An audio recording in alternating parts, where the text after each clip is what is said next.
Divyastra channel में हृदय से आपका स्वागत है। इस चर्चा में एकादशी व्रत के रहस्यों का प्राचीन विज्ञान समझेंगे।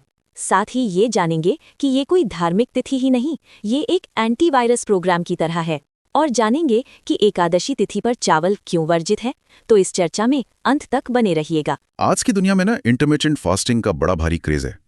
हर कोई डिटॉक्स डाइट और तरह तरह के नए ट्रेंड्स के पीछे भाग रहा है। हाँ बिल्कुल, हर दूसरे दिन कोई नया इन्फ्लुएंसर आ जाता है जो भूखे रहने के नए नए फायदे गिनाने लगता है। सही कहा। लेकिन क्या हो अगर मैं कहूँ कि शरीर को पूरी तरह से रीसेट करने का जो सबसे बेहतरीन बायोहैक है वो किसी मॉडर्न सिलिकॉन वैली की लैब में नहीं बल्कि हजारों साल पहले लिखी गई एक पौराणिक कथा में छुपा है। और ये जो हमारे सामने ऐतिहासिक नोट्स और सांस्कृतिक दस्तावेज है ना, ये भी यही इशारा करते हैं। ये कहानी महज किसी कैलेंडर की तारीख या किसी धार्मिक पूजा पाठ तक सीमित नहीं है। तो आज की इस विस्तृत चर्चा में हम इसी पर बात करने वाले हैं। एकादशी के विज्ञान को डिकोड किया जाए। एकदम सही, क्योंकि इन दस्तावेजों का विश्लेषण करने पर साफ पता चलता है कि प्राचीन भारतीय ऋषियों ने मानव शरीर, मन और चेतना को अपग्रेड करने की एक बेहद जटिल और वैज्ञानिक पद्धति विकसित की थी। क्योंकि हमारे शरीर की ऊर्जा भी ना एक सीमित रैम की तरह ही काम करती है। लेकिन इस प्रोसेस को समझने के लिए हमें थोड़ा पीछे जाना होगा कि इसकी शुरुआत कैसे हुई। हाँ, क्योंकि जो पद्म पुराण और भविष्य पुराण में एकादशी के जन्म की कहानी है वो तो मुझे किसी साइंस फिक्शन या सुपर हीरो फिल्म जैसी लगी। बिल्कुल, स्रोतों में इस दिन का जिक्र सिर्फ एक पंचांग की तिथि के रूप में नहीं हुआ है। इसके पीछे एक बहुत ही गहरी प्रतीकात्मक कथा है। कथा कहती है कि मुर नाम का एक बेहद विनाशकारी असुर था।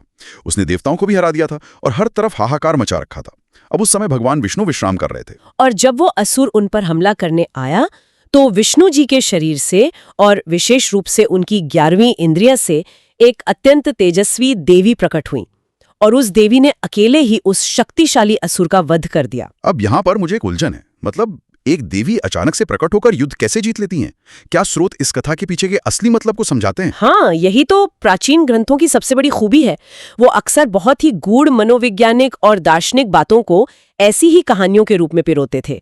यहाँ 11वीं इंद्रिय का संदर्भ समझना बहुत जरूरी है। अच्छा, क्योंकि इंसान के शरीर में तो 10 इंद्रियां ही सुनी है हमने। बिल्कुल, 5 कर्म इंद्रियां जिनसे हम काम करते हैं और 5 ज्ञान इंद्रियां जिनसे हम महसूस करते हैं। लेकिन इन ग्रंथों में 11वीं इंद्रिय माना गया है हमारे मन को। अरे वाह! तो ये जो तेजस्वी देवी विष्णु जी के शरीर से उत्पन्न हुई वो कोई और नहीं बल्कि हमारे एकाग्र और अनुशासित मन की शक्ति का ही प्रतीक है। तो इसका सीधा सा मतलब ये हुआ कि ये पूरी कहानी असल में हमारी अपनी दिमागी लड़ाइयों का एक रूपक है, जहां मोरासुर हमारे भीतर का ज्ञान, तनाव और हमारे लालच का प्रतीक है। एकदम सही पकड़े आप। और उस पर विजय पाने वाली वो देवी हमारी वो क्षमता है जब हम अपने मन को पूरी तरह से फोकस कर लेते हैं। यानी इन ग्रंथों के हिसाब से हमारी फोकस करने की क्षमता ही हमारी सबसे बड़ी सुपर पावर है। अगर हम इसे इसी बड़े मनोवैज्ञानिक संदर्भ में देखें तो कथा साफ कर देती है कि बाहरी दुश्मनों से ज्यादा खतरनाक हमारे अंदर के मानसिक विकार होते हैं। अज्ञान और चंचलता ही वो मुर असुर है। पर विष्णु जी ने अपनी 11वीं इंद्रिय यानी मन की शक्ति से उत्पन्न उस देवी से खुश होकर उन्हें एकादशी नाम दिया था ना। हाँ, एकादश का शाब्दिक अर्थ ही 11 होता है। हाँ।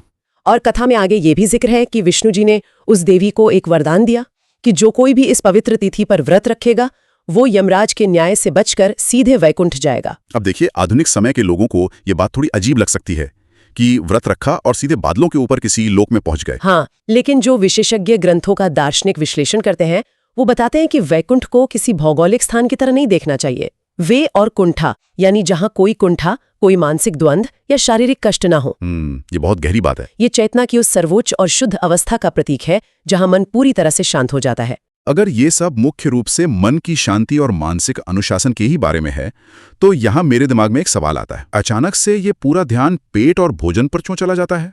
हाँ, ये एक बहुत स्वाभाविक सवाल है। और उसमें भी विशेष रूप से चावल को एक विलेन की तरह क्यों देखा गया है? मतलब आमतौर पर तो चावल को बहुत हल्का और सुपाच्य माना जाता है ना, लेकिन एकादशी के दिन इसे पूरी तरह से बैन किया गया है।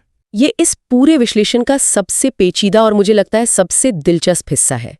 एकादशी के दिन चावल और जौ खाने की बहुत सख्त मनाही है और स्रोतों में इसके 2 अलग-अलग कारण मिलते हैं। अच्छा, पहला कारण क्या है? पहला पौराणिक कारण है जो भविष्य पुराण में दर्ज है। इसके अनुसार महर्षि मेधा के शरीर के अंश पृथ्वी में समा गए थे और बाद में वही अंश चावल और जौ के रूप में धरती से उत्पन्न हुए। इसलिए इस दिन इन्हें खाना महर्षि के शरीर के अंश को खाने के बराबर माना गया है। ठीक है, ये तो पूरी तरह से आस्था और पौराणिक मान्यता की बात हो गई। लेकिन जब स्रोतों में इसका खगोलीय और वैज्ञानिक तर्क सामने आता है तो बात सच में हैरान करने वाली हो जाती है। क्या स्रोत सच में ये दावा कर रहे हैं कि हमारे पेट में जो चावल है और आसमान में जो चमकता हुआ चांद है, उन दोनों के बीच कोई सीधा भौतिक कनेक्शन है? प्राचीन ज्योतिष और खगोल विज्ञान के ग्रंथों में ठीक यही दावा किया गया है, और वो इसे गुरुत्वाकर्षण के सिद्धांत से जोड़ते हैं। ग्रेविटी से? बिल्कुल। हम जानते हैं कि चंद्रमा का गुरुत्वाकर्षण बल पृथ्वी पर मौजूद पानी को अपनी ओर खींचता है, जिसका सबसे बड़ा उदाहरण समुद्र में आने वाले ज्वार भाटा है, हाई टाइड और लो टाइड। हाँ, ये तो बेसिक साइंस है। अब इन प्राचीन गणनाओं के अनुसार एकादशी तिथि, जो कि पूर्णिमा या अमावस्या से ठीक कुछ दिन पहले आती है, ये एक ऐसा समय है जब चंद्रमा का ये गुरुत्वाकर्षण प्रभाव पृथ्वी और उसके जीवों पर अपने चरम की ओर बढ़ रहा होता है। और चूंकि इंसान के शरीर में बहुत अधिक मात्रा में पानी होता है, तो इन ग्रंथों का मानना था कि चंद्रमा का ये खिंचाव सीधे तौर पर हमारे शरीर के जल तत्व को प्रभावित करता है। लेकिन चावल कहाँ से आ गया? चावल और जौ की खेती में बेतहाशा पानी का इस्तेमाल होता है। इन अनाजों के भीतर जल की मात्रा और जल तत्व को होल्ड करने की क्षमता बहुत ज्यादा होती है, और प्राचीन विज्ञान के अनुसार चंद्रमा मन का स्वामी है। अच्छा, तो जब चंद्रमा का प्रभाव तेज हो रहा हो और उस समय हम ऐसा खाना खाएं जिसमें पानी बहुत ज्यादा है, तो क्या होता है? तो ये शरीर और मन दोनों के भीतर एक अजीब सी हलचल पैदा करता है। यानी उच्च जल तत्व वाला भोजन एकादशी के दिन चंद्रमा के प्रभाव को शरीर में कई गुना बढ़ा देता है, जिससे मन में चंचलता आती है और भावनाएं अस्थिर होने लगती हैं।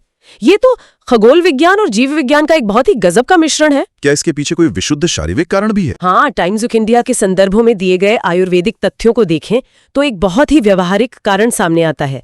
आयुर्वेद के अनुसार चावल पेट में जाकर बहुत जल्दी फर्मेंट होता है। मतलब खमीर उठता है? हाँ, पाचन तंत्र में ये तेजी से टूटता है, जिससे गैस बनती है और शरीर में भारीपन या सुस्ती आती है। अब आप सोचिए, अगर किसी इंसान का लक्ष्य उस दिन ध्यान लगाना है या अपने दिमाग को किसी गहरे काम पर केंद्रित करना है, तो ये सुस्ती और पेट की गैस तो सबसे बड़ी रुकावट बन जाएगी। यहाँ बात एकदम साफ हो जाती है, दिमाग का फोकस और पेट का माइक्रोबायोम आपस में बहुत गहराई से जुड़े हुए हैं। बिल्कुल। लेकिन देखिए, चावल छोड़ने तक की बात तो समझ में आती है। स्रोतों में आगे जो जिक्र है वो तो किसी एक्सट्रीम सर्वाइवल टेस्ट जैसा लगता है।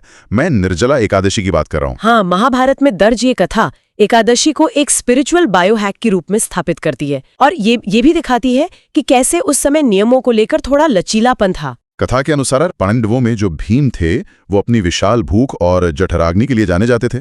उनके लिए हर 15 दिन में व्रत रखना, और वो भी बिना खाए रहना, शारीरिक रूप से एकदम असंभव था। तो अब भीम जैसे योद्धा के लिए जो उपाय निकाला गया वो कोई आम उपाय नहीं था। महर्षि व्यास ने उन्हें निर्जला एकादशी का सुझाव दिया। यहाँ सबसे दिलचस्प बात यह है कि प्राचीन भारतीय ऋषियों ने नियमों को अंधों की तरह थोपा नहीं था। ये कोई one size fits all approach नहीं थी कि सबको एक ही लाठी से हाँका जाए। सही कहा। उन्होंने अलग अलग शारीरिक प्रकृति और मेटाबॉलिज्म वाले लोगों के लिए अलग अलग व्यवस्थाएं बनाई थी। महर्षि व्यास जानते थे कि भीम की शारीरिक संरचना बाकी लोगों से अलग है, इसलिए उनके लिए एक अलग ही प्रोटोकॉल तैयार किया गया। और वो प्रोटोकॉल कोई आसान काम नहीं था। ज्येष्ठ के महीने में, यानी मई और जून की उस भीषण चिलचिलाती गर्मी में, जब इंसान पानी के बिना 1 घंटा भी मुश्किल से रह पाता है, उस समय पूरे 24 घंटे बिना एक बूंद पानी पिए व्रत रखना, ये सच में बहुत कठिन है। ये तो इंसान की सहनशक्ति का चरम बायोकेमिकल परीक्षण है। आखिर कोई खुद को इतनी बड़ी तकलीफ क्यों देगा भाई? क्योंकि इसके पीछे का आध्यात्मिक बोनस बहुत बड़ा था। इसे भीमसेनी एकादशी भी कहा जाने लगा। मान्यता है कि केवल इस एक दिन साल की सबसे भयंकर गर्मी में बिना पानी के उपवास करने से पूरे वर्ष की 24 एकादशियों का पुण्यफल एक साथ मिल जाता है। अरे वाह, ये उन लोगों के लिए एक मास्टर स्ट्रोक था जो नियमित रूप से हर महीने व्रत नहीं कर सकते थे। ये तो आज के एक्सट्रीम एंड्योरेंस एथलीट्स वाले कॉन्सेप्ट जैसा लगता है। एक दिन भयानक कष्ट सहो और पूरे साल का कोटा पूरा कर लो। बिल्कुल। लेकिन यहाँ एक बहुत ही बुनियादी सवाल उठता है, चाहे भीम जैसा महान योद्धा हो या कोई आम इंसान, जब वो इस तरह के उपवास के एंड्योरेंस टेस्ट से गुजरते हैं तो शरीर के भीतर असल में चल क्या रहा होता है? प्राचीन ग्रंथों के अनुसार एकादशी के विशिष्ट खगोलीय समय के दौरान ब्रह्मांड में कुछ खास तरह की शुद्ध ऊर्जाओं या कहें विष्णु तत्व का प्रभाव बहुत अधिक होता है, जो मनुष्य के भीतर सात्विकता को बढ़ाता है। लेकिन अगर हम इसे विशुद्ध आयुर्वेद और शरीर विज्ञान के नजरिए से डिकोड करें तो ये पूरी तरह से शरीर के ऊर्जा प्रबंधन का विज्ञान है। उपवास शरीर को एक सर्विसिंग मोड में डाल देता है। तो इस सबका असल में क्या मतलब हुआ? देखिए, कोई भी इंसान दिन में कई बार कुछ ना कुछ खाता ही रहता है।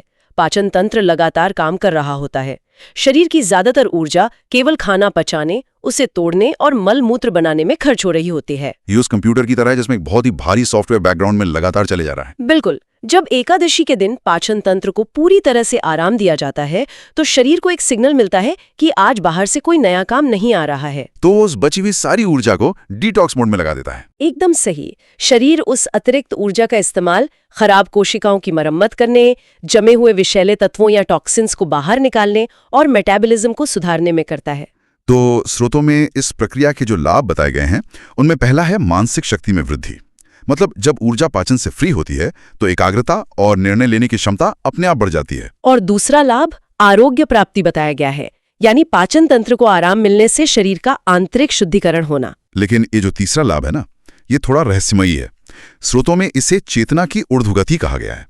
इसका क्या अर्थ है? इससे ऐसे समझा जा सकता है कि सामान्य दिनों में शरीर की अधिकांश ऊर्जा नीचे की ओर प्रवाहित हो रही होती है, यानी पेट, पाचन और उत्सर्जन की ओर। जब पाचन का काम बंद हो जाता है तो आयुर्वेद और योग विज्ञान के अनुसार वही प्राण ऊर्जा ऊपर की ओर बहने लगती है। ऊपर की ओर मतलब दिमाग की तरफ? हाँ, मस्तिष्क, तंत्रिका तंत्र और उच्च संज्ञानात्मक कार्यों की ओर। ये सब सुनने में कितना आदर्श और संतुलित लगता है, शरीर और दिमाग का एकदम परफेक्ट तालमेल। लेकिन कहते हैं ना कि हर शक्तिशाली प्रक्रिया के कुछ सख्त नियम भी होते हैं। स्रोतों के अंतिम हिस्से में एक बहुत ही सख्त चेतावनी दी गई है। हाँ, उपवास रखना जितना फायदेमंद है उसे तोड़ना उतना ही खतरनाक हो सकता है अगर एक बहुत ही सूक्ष्म नियम का पालन न किया जाए। अगर हम इसे व्यापक संदर्भ में देखें तो ये पारण का नियम है। एकादशी व्रत का सबसे तकनीकी और शायद सबसे कम समझा गया पक्ष यही है। पारण का अर्थ होता है व्रत खोलना। और हिंदू पंचांग और शास्त्रों के अनुसार व्रत खोलना उतना ही महत्वपूर्ण है जितना व्रत रखना। और इसके लिए एक बहुत ही सख्त नियम है, हरिवासर का। स्रोत बताते हैं कि ये द्वादशी तिथि की पहली 1/4 अवधि होती है, यानी एकादशी के अगले दिन का शुरुआती समय। और इस विशिष्ट समय के दौरान व्रत खोलना सख्त मना है। स्कंद पुराण में तो यहाँ तक लिखा है कि यदि सही समय पर, जैसे मध्याह्न या एक विशेष मुहूर्त में पारण नहीं किया गया तो इसे एक अपराध माना जाता है और सारा आध्यात्मिक फल निष्फल हो जाता है, 0 हो जाता है। मुझे ये अपराध शब्द बहुत कठोर लगा। क्या व्रत खोलने में थोड़ी सी देरी या जल्दबाजी सच में इतनी बड़ी गलती हो सकती है? ये कठोर शब्द जानबूझकर इस्तेमाल किया गया है। ये हमें सिखाता है कि ये पूरी प्रक्रिया सिर्फ भूखे रहने के बारे में कभी थी ही नहीं। ये चरम अनुशासन और समय प्रबंधन का एक कड़ा पाठ है। मतलब टाइम मैनेजमेंट। हाँ, प्राचीन ऋषियों का मानना था कि बिना अनुशासन और समय की सटीकता के कोई भी साधना पूरी नहीं हो सकती। ये धैर्य की अंतिम परीक्षा होती है। भूख लगी है, खाना सामने है, शरीर मांग कर रहा है, लेकिन आपको सही खगोलीय समय का इंतजार करना है। ये तो सच में माइंड कंट्रोल का अल्टीमेट लेवल है। बिल्कुल, ये अपने आवेगों पर नियंत्रण पाने की कला है। तो अगर हम आज की इस पूरी चर्चा और इन विस्तृत स्रोतों को समेटें तो ये बात पूरी तरह से साफ हो जाती है कि एकादशी केवल एक पारंपरिक अनुष्ठान नहीं है।